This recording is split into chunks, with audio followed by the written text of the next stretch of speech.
When Enzo Ferrari introduced the 206 and 246 Dino, he did not realize just how popular those little six-cylinder models would become. At the end of the 246 run, Ferrari needed to come up with a replacement. US smog and DOT laws had become ever tighter, and the Dino no longer conformed to the new regulations. The 308 GT4 was introduced in 1973 as the replacement for the 246. At the time period, Ferrari was also producing both the 365 Boxer and the 400. However, neither of those cars were intended for the US market. Ferrari needed a car that was marketed to US-based clients, and so Ferrari's first mid-engine V8 was born.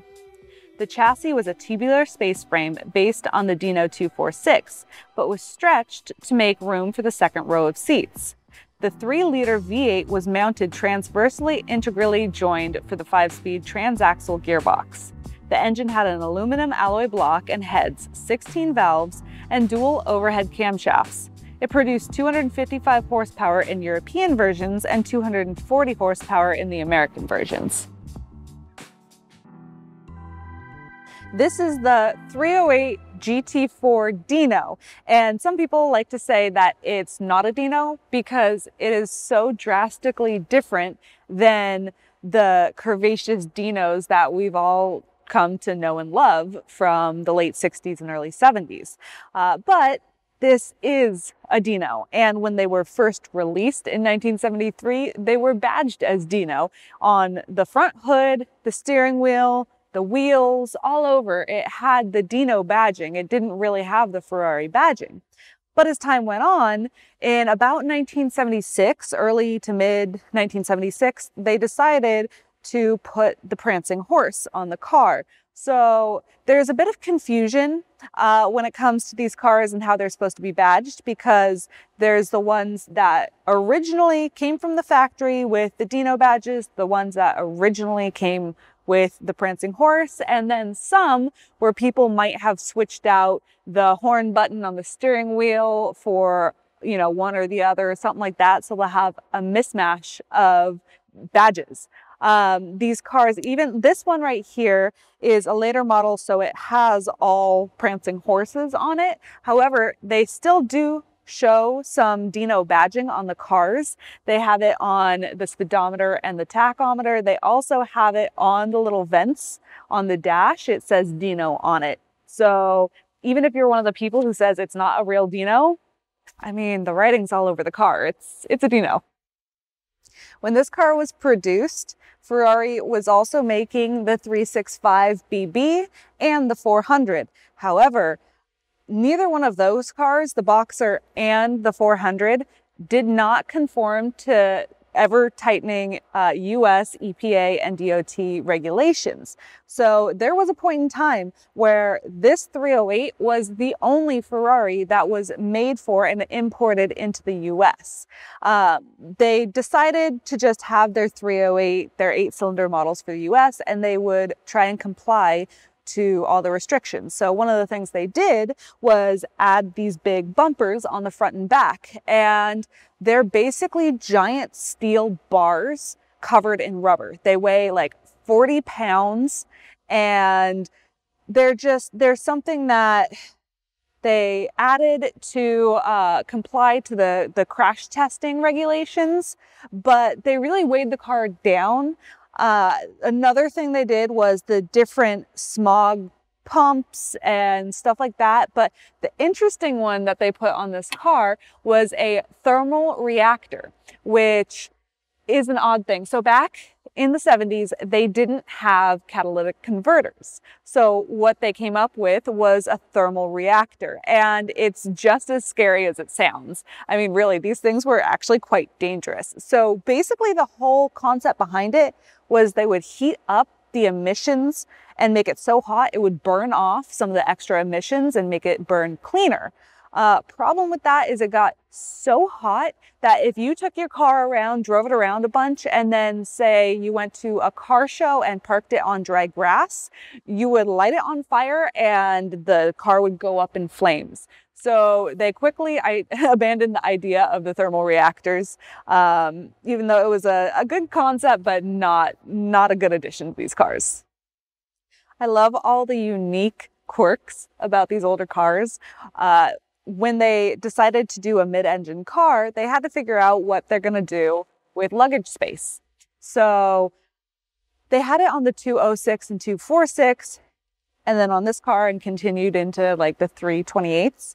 But they have the engine bay here, and then extra trunk space in the back. So you have two rear deck lids, basically, which always I find amusing. It's one of those silly little things that, I don't know, I like these kind of quirks in cars. Plus, it also has the front, there's radiators up there, but it also has space for like a spare tire, and you can throw the tools that come with the car. These cars come with a tool roll and a jack kit.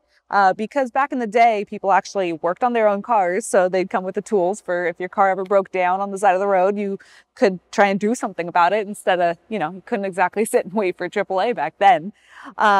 Another thing they did with these cars, they built these, like I said earlier, at the same time as the Boxers. So one of the things they did was they did the same kind of Boxer theme of the two-tone, so the black paint on bottom and colored paint on top.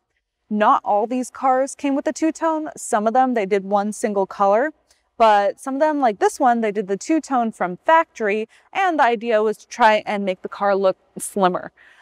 This particular 308 is probably the best one I've ever come across, and one of the best in the world, simply because these cars have always been one of the less expensive Ferrari models, and because of that, when they were repaired or restored, they were usually not done. They were usually either not done at all, or they were done on the more cheap side. So this car, the last owner spent $150,000 on the restoration, and everything was sorted through. They made sure that everything was taken care of. So that kind of attention to detail, you don't just get paint and an interior for that kind of money. It's, you know, everything in the engine, the suspension, all the little rubber bits, everything is sorted through, and everything is just made pristine. So when we drove this car, it's just a blast. It did everything right, and it starts and it brakes straight, and it's everything you want in a Ferrari. Driving this car, it's an awesome drive. They're not the fastest cars. They have the factory reported the US cars to have about 240 horsepower. You know, that's debatable, but they're simply not the fastest cars, but they are fun. And sometimes in cars like this, they feel a lot faster than they really are. So when you're driving it, because there's shorter shift times, and because the engine is right behind you, it feels fast and it sounds awesome with the engine right there. And it's just fun. And this one, it shifts smooth, and the clutch, you know, everything is responsive. Another thing I enjoy about these cars is the layout of the dash and the center console. A lot of cars add a little extra frill and unnecessary stuff, and this one is very simplistic, but in the best way possible. So the dash is just pretty much, here you go, everything in front of you that you need, nothing you don't. Hazards, defrosters, gauges, just all that. And then in the center console, there's no big center console, it's all right down below.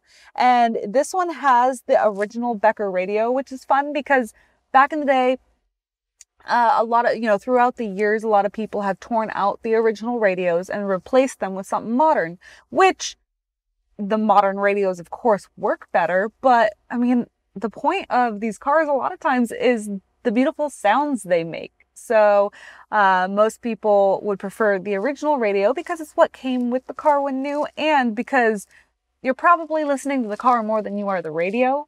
So why have something modern in there when you could have a piece of history, basically? For years and years before this car was built, Ferrari had been using Pininfarina as their main coach builder. So the 206, 246 Dino, a lot of the cars before this were all Pininfarina design.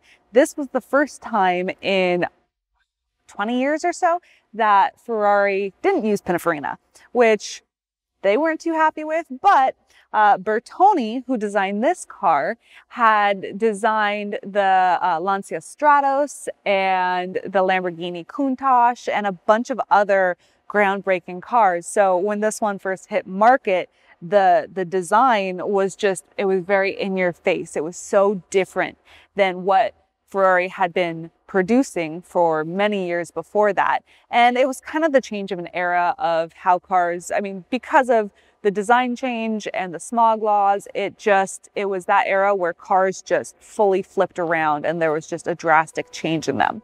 I hope you guys have enjoyed this video. If you did, please like and please subscribe to our channel, and I can't wait to show you all the cars we have coming up very soon.